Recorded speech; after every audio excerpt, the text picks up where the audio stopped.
Welcome to Grace and the Grind, where we're here to tell the story behind the story of some of the most successful entrepreneurs and how they got there, and ask the questions like, how did you not quit? And today I have a new friend of mine, and his name is Donovan Campbell. Donovan, welcome to the show. Hey, Jim, thanks for having me on your program. I'm happy to be here, just to have a good vibes with you and hope from the good vibes, the audience will be enjoying the vibes and be blessed from it too. Absolutely. So why don't you take 60 to 90 seconds and just let people know what you do? Okay, so I am a songwriter. I am a gospel music artist. I'm a songwriting educator. I am an author. I am a motivational speaker. I am a creativity and a life coach. Awesome. How did you get into some of that? So you have such a wide array of, I'm a songwriter. I'm doing, Mhm, I help people mhm, write songs and do mhm, songs, and you're a gospel singer. And mhm. so I can understand where the natural thing of the motivational speaker and author comes in, but then there's the life coach. How did you get into all of this? This is fascinating. Yeah, that's a very good question. It is so amazing because I discovered that my natural talent, because I believe that everyone is born with a natural talent. So person need to identify that natural talent. Yes, I do believe people have more than one gifts, but there's that natural one. Identify that natural one and master that natural one. And so I realized that I have the gift of writing because this year 2000 be 25 years since I am writing songs. And 10 years ago, I started go to the recording studio to record those original songs. So imagine right now I have 25 years worth of music I've never recorded because the inspiration comes so natural to me and writing because that's my natural talent that Right. easily I can flow day and night, flow in writing. So So how that's did you my let me jump in here for a second, because how did yeah. you discover that was the natural talent, something you were born with? How did you discover that? Honestly, I think I discovered it about 2020, 2021. And the reason why I said that 2021 going into 2021, I first published this book with me and my wife. Both of us Mhm. co-authored this book called Our Life's Journey. It's available on Amazon. So from writing song, I realized because I have that natural writing gift, it was easy for me to become an author Right. of the book. And from there, 2022, I go because music is something that is natural because that's where the writing started for me. I wrote my first music book here and I published it 2022. So Mhm. back to back, I So published a book. just for a second, for those of you who are listening and not watching the video, you're listening on, whatever podcast, your Apple, Spotify, iHeart, whatever. The name of that book was 22 Years of Music, right? Is that what the name of the book? 22 Years Writing Music. So for you guys, and all of that will be in the show notes for the books. So I want to make sure that you have that. But yeah, go ahead, continue your story. I just wanted to make sure we took a second because not everybody's going to be on the video.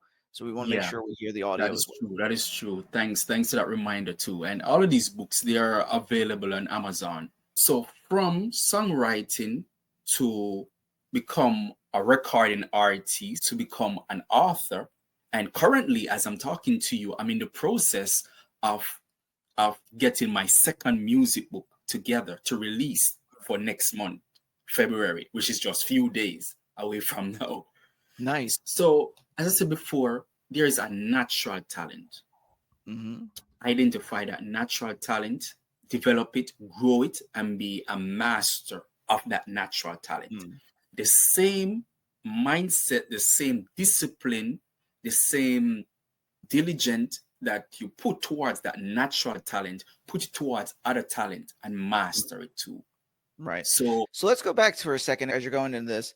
I want to go back to like Kid Donovan yeah. because because like because it's fascinating, and I can see the connection. You're doing writing music, so you wrote a book. That's a Yeah. great connection. I Yeah. want to go back to Kid Donovan when he's writing his first song. Like, Oh my. I want to hear the process that said that got you to say, "Hey, I want to write songs," that took you on a 22-year journey. What was Hey, Kid Donovan thinking at the time? you asked a very key question, right? Tell the truth, Jim. You asked a very key question. To be honest with you, how do I get into the songwriting process? To be honest with you, when I was going to high school, just become a young believer, a young Christian in the faith. I mean, when I wasn't a Christian, I love the girls. I love to Mm, tell the girls them the words. I know how to use the tactics. And to be honest with you, when at age 14, 15, somewhere there, I realized that I can't do the things that I used to do anymore. So the temptations was heavy coming mhm, my way because my classmates tempting me. They want to sit in my lap and to see if I'm alive, to see if right. anything rising and all of these things. And I can't tell the girls or the male, my classmates, words that I really want to tell them. So I find a way of expressing myself to God on paper. So when I Uh, start, I didn't know how to write a verse. I didn't know how to write a chorus. As I keep on go and learn from different classmates who they write songs and so forth, I develop and I have grown and understand how to put a song together and know the different songwriting structures. So mm. that's how it comes to started for me. So was there ever a point I love so first and foremost, I love the transition. I mean, you're like you're speaking words and trying to get girlfriends and stuff like that, and suddenly you're like, "I can't do this anymore." It becomes music. That's a great transition. And so in your journey towards becoming a songwriter, a gospel singer, did you ever wanna quit? Another good question. To be honest with you, I'm a person who loves to stay in the back and to cheer person on, like you, Jim. You're doing awesome. Go ahead, go Right, the ahead. I know you cheerleaders. have the talent. I know you can because I saw you did something last week, and I love what you. I was always be the back burner cheerer, the back burner cheer person. I guess, I guess by being in the backstage and see the different talents and the abilities and having those experience and apply those things, the lessons and the blessings Right. and apply to my life. That's what helps me to be who am I right now. So I want to go deeper in this because what you're talking about is definitely another line of questioning is how do you transition from the back seat to the front seat? But we'll get Mm, to that in a second because mm, I don't want to gloss over the question mhm, because I think in a lot of Christianity, what happens is we say bless God and we don't actually talk about our feelings of frustration, our feelings of mm, quitting mhm, when trouble comes and we're like, mhm. that's it, I'm packing my bags.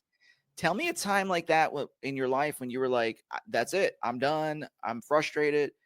And, how did you get through that? What were some of the things you did to get through that? Another good question. Thanks for that question. To be honest with you, there's a stage in my life where I felt that based on the pressure of that I was going through and certain unhealthy living environment and to lifestyle, even though going to church and so forth, I felt that the best way for me, in order for me not to give up on God or to backslide, as Mhm. some person may say, and go back into the world and do the things, I was praying that God should just take my life.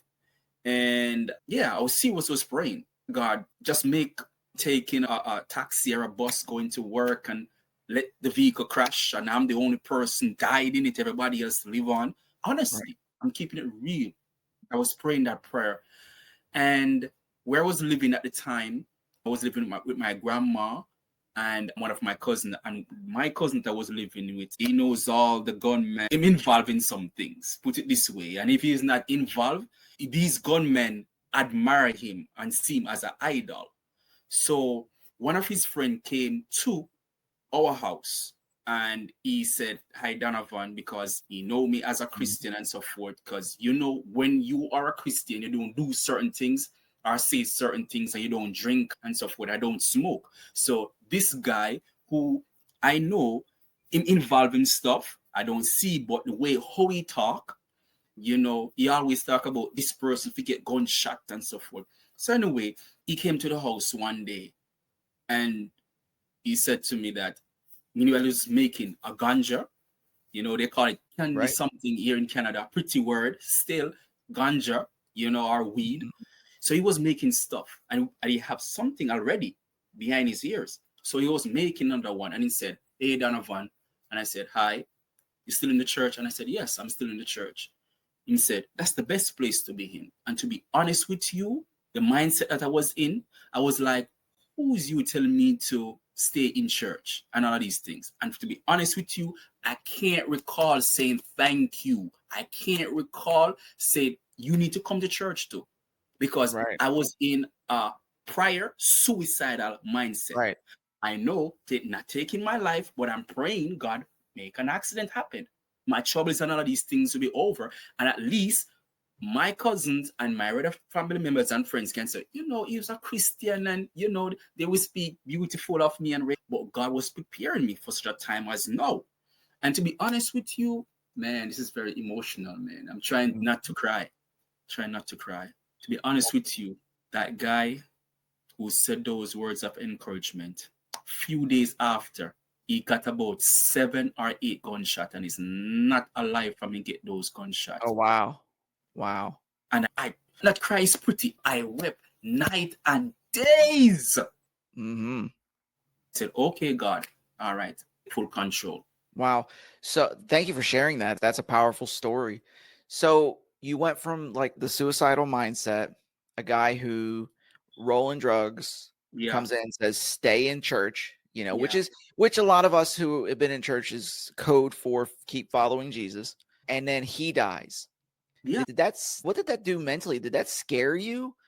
What is that? What were you thinking at the time? Like when you heard that happen? When I heard that happen, it grieves me a lot. Grieves me a lot because, as I said before, I can't recall say thank you.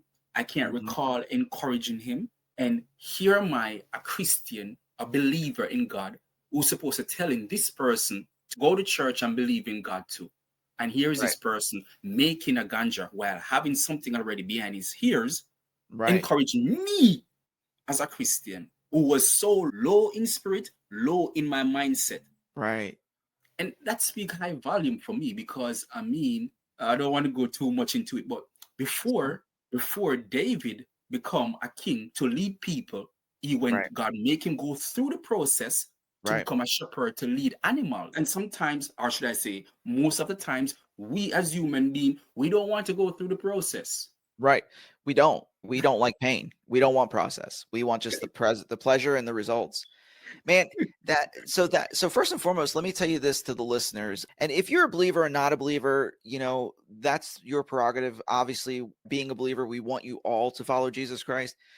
But there's one important thing to understand is that encouragement comes from anywhere. And if you're struggling in a place where your mental health is a place of struggle, reach out to people. You can dial 988 for the suicide hotline or reach out to your professional or a good friend. Don't struggle alone and let encouragement come from anywhere. And then ultimately, we'd love for you to, become a Christian, accept Jesus Christ, and be able to, give your life over and find transformation and healing. So I wanted to take a second and do that. And then Donovan, thank you for going down the pathway of the stories there. Let's shift gears a little bit here because I can see this is something that really has inspired you. I'm sure like now you're doing conferences and life coaching and a lesson from the past is now something you focus on. But before we go into that side, we had said behind the scenes to the front seat. And I want to hit this up because saying behind the scenes, but yet you're a musician. Musicians are not behind the scenes. They're all stage. I have been a speaker for 20 years. Nothing behind the scenes other than, fixing the speeches and stuff. So when you say behind the scenes, like you were in the back seat cheering people on and then going to the front seat, what was that transition like? What did you struggle with going to be in the spotlight? I think that came from what I call it now. It was from a heartbroken relationship that pushed me. Cause so I wrote a song for one of my church sister, and that song was from a broken heart relationship. And from that song, so I wrote the song for her. I pay musician to put the instrument together. I pay for studio time, everything. I even get backup singers for the Right. song. and my voice is not that Mm, song. So I do everything. And after the song was completed, record and all of that, the Holy Spirit used that to minister to me. And it helps to heal me. And from there, I said to myself, why not go to the studio to find out how you sound, what's your tone of voice, and how do you flow? And from I take that step, like in 2023, no, 2023, 2013, mhm. 2014, somewhere there, I start go to the recording studio and to record my own song. And that's Mm. what pushed me to front stage, a gospel artist. And then from there, I build my confidence that I being on the front stage become natural. Yeah. So what was the biggest struggle about being thrust into to the forefront on stage? What was your biggest struggle during? I think it is self-doubt or self sabotage, as some person may say. But I think Ooh, it's self-doubt, okay, so or how did you deal with that? my belief or self-limitation. Right. So I will see other persons and believe in other persons, but I didn't see myself. I didn't believe in myself in the in what I have to take Mm. me there too. So I think That's it's self-belief or I be self-limitation. that's powerful. So the recognition of that is powerful. So then what did you do to help yourself with that self-doubt? Because a lot of my listeners deal with self-doubt, Hmm. perfectionism, imposter syndrome, and this is Hmm. something that you say you're dealing with. How did you start navigating through that? What I have done is that I learn from other persons within the church, the way how they display their talents, their gifts. Mm, And, whether it be a pastor or a teacher or a singer or even, persons who play instruments, the same principle apply. They action it. They love it. mm. They put it to work. That inspire me and motivate me to be able can stay on front stage. And yeah, I mean, and what I've encouraged myself, because I love to talk to myself positively day and night. The talents are the gifts that God has given to me. It is not for myself alone. It is supposed to use to bless other people. And also, one of the things that I keep on tell myself too is that my stories, not just stories is not for me alone, is to help other people too. I Just love like I'm that. sharing, just like I'm sharing on your program here. I know Yeah. people inspired and blessed by this conversation that Yeah, we I have. love that. So now my curiosity is piqued about something because we're talking about self-doubt and things like that. Yeah. Like, what would you consider has been one of your, it could be on stage speaking or singing or whatever, Mhm. one of your greatest, I would use the word, almost use the words failures or mishaps or something, like you were like, man, that was really bad. Like you got off stage, you're like, that was really bad. And how did you like mentally get through that? As I said before, I take approach. I would take it from this approach. Okay. Nobody is not best at doing something overnight. Hmm. So I take it from this angle: bad, good, best. Mm, And I can even go to great, four step. So for me, I start bad. And that's where I learned how can I become good, which should be the second step. And right. by learning from the bad and practice and put certain things in place, I reach at stage good, but still, even though I'm good, I still making some bad mistake. Okay, I need to move away from good because I want to Right. be at the best. Okay, so I move from the good to the best and from the best to the great. And So how long did that take it's a you? process. It's a process. Everything's a process. Yeah, Everything everything. is a Yeah, process. absolutely. So how long did that take you? Like to go from, you said bad, good, best, and you also Mhm. said something really good, which you said no one starts good. Yeah, So no one's, yeah. so how long do you think it took you to go from considering yourself bad, adequate to good? How long do you think about that? Years, months, 3 performances? I would say years, Mm, because it's, as I said before, I was staying away, shying away in the right. backstage and all of these things. So being on the front stage, based on my experience, it helped to motivate and inspire me. So it takes me years to be on the front stage and feel comfortable. on the front stage and hone my spot on the front stage. So it takes years, and it all started from me just being a gospel recording artist, performing at different places, whether outreach event, concerts, banquets. I mean, different type of crowd, different type of setting. So that I use that as a channel to help me as being someone who can do a motivational speech and definitely do a presentation, whether virtually or in person, yeah. So then here's the next step of that question. Mhm. We are traditionally harder on ourselves than people are harder on us.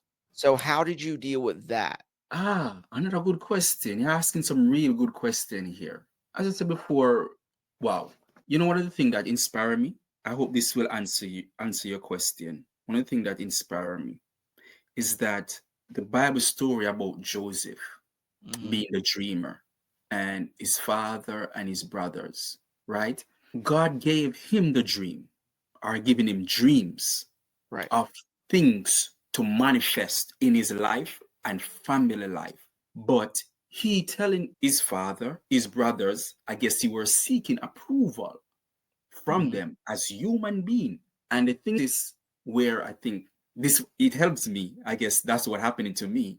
And I see it happen to other people, is that sometimes people want approval from other people Right. when it's not other people gave them the dream, it's not other people gave them the talent, the gifts. It is from the creator above. So is the creator gave you the dream, gave you the talent, you have his approval right there, still and done. So I think for me, I was just seeking approval from people who they're not the one who gave me the gift.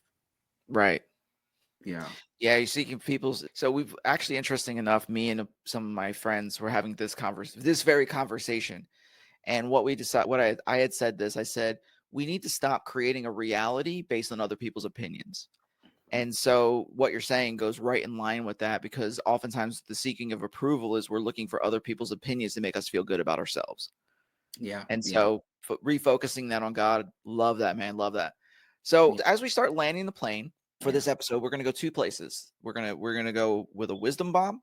And for you guys who are listening, then this part of the show, that's where I asked every guest, portable truth that you can take and apply to your life today. And then the other thing is we want to make sure that you know how to find Donovan, how to connect with him. So we're going to go these two places. So let's start. Donovan, what would you say to the audience, to the listener, who is a portable truth that they can take with them? Ah, I would say be the person first inside to become the person outward.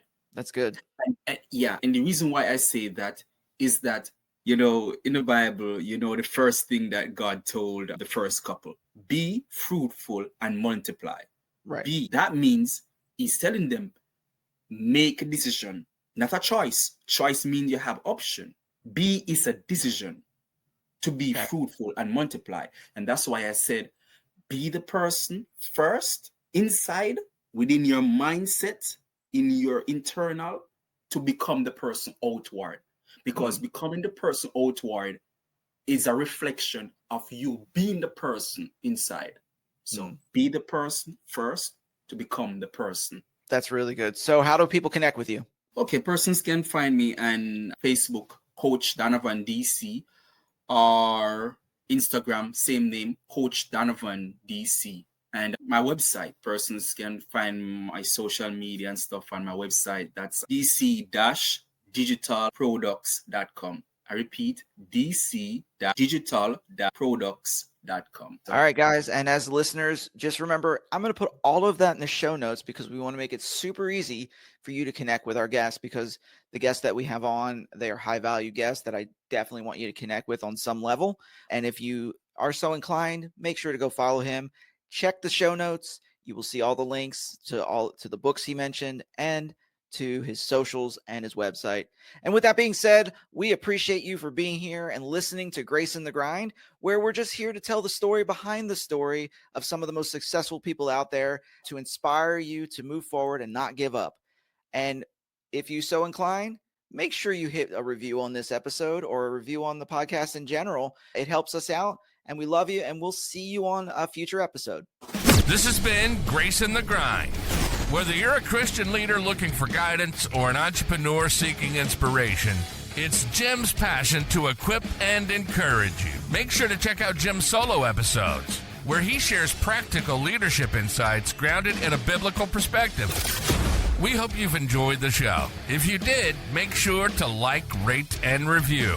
And we'll be back soon. But in the meantime, find us on social media at Lead with Jim. And you can also hit the website at www.leadwithjim.com.